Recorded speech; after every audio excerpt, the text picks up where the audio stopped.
Балдар, биз бүгүн 21-кылымдын чумасы болгон испит жана ВИЧ жөнүндө маалымат алабыз.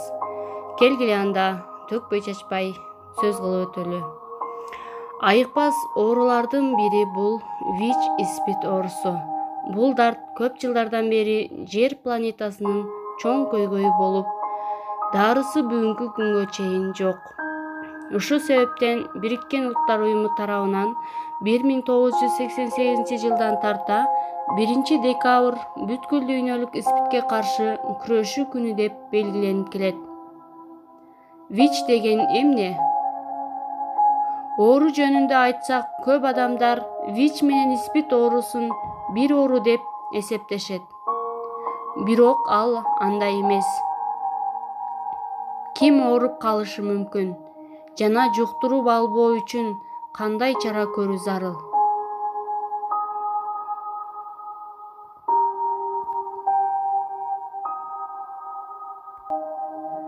Бул вирус адамдын иммунитетин зыянга учуратып, испит оорусун пайда кылат. Натыйжада адам иммунитети түрдүү ооруларга туруштук бере албай, айрым учурда каза дагы болот. Испит деген эмне? Кыргызча чечмелениши кабылданган иммун жетишсиздик синдрому.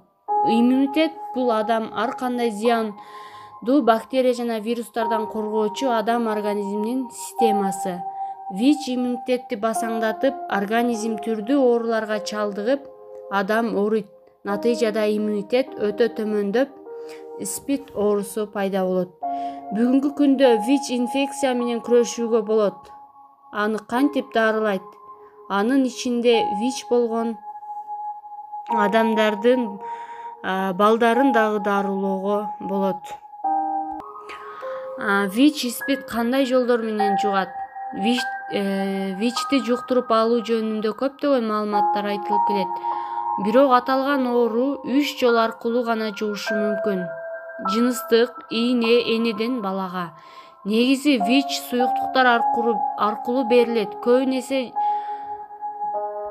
Көбүнесе баңги ийнелеринен, кош бойлуу баладан энеге, бирок түрдүү учурларда болушу толук ыктымал. Алар таза эмес медициналык куралданган, кан куюуда, пирсинг жана татуировка жасоодо кокустук болуп кетсе, бирөөнүн сакал алгычын колдонууда дагы жугат. ВИЧ испиттен кантип сактануу керек? ВИЧ испиттин белгилерин кантип билсе болот? Оорунун белгилерин бир гана жол менен аныктоого болот. ВИЧ инфекциясына кан тапшыруу керек. Ал үчүн каалаган ВИЧ испит борборуна барып, анализ тапшыруу зарыл. Негизи бул иш-чара акысыз жүргүзүлөт. Ал эми жеке ооруканаларда албетте акы төлөм алынышы мүмкүн. Ооруну сыртынан же кандайдыр бир белгилер менен билүү мүмкүн эмес. Бирок вирус чуккандан кийин ал түрдүү ооруларга жол ачат. Эгер адам көп ооруп баштаса, анализ тапшырып коюу ашыкчалык кылбайт.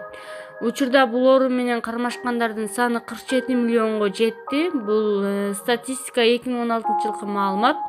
Биздин өлкөдө 2016 жылда алынган статистикалык маалыматка таянсак, 6554 адам ВИЧ инфекциясына кабылган. Ал эми каттоодон өтпөгөндөрдү эске алганда, болжолу бул сан 15-20 миң адам болушу мүмкүн. ВИЧ испиттен жабыр тарткан адамдардын организми гана жабыркабастан, инсандын ички дүйнөсүнө дагы зыян алып келет. Мындай адамдын психологиясы өзгөрөт. Бүгүнкү күндө испитти дарылоо мүмкүн болбогондуктан, күн сайын оорулуулар саны өсүүдө. Буга байланыштуу ар бир инсан ооруну жуктуруп алуудан сактанса, ал анын жеке коомго кошкон салымы болор эле.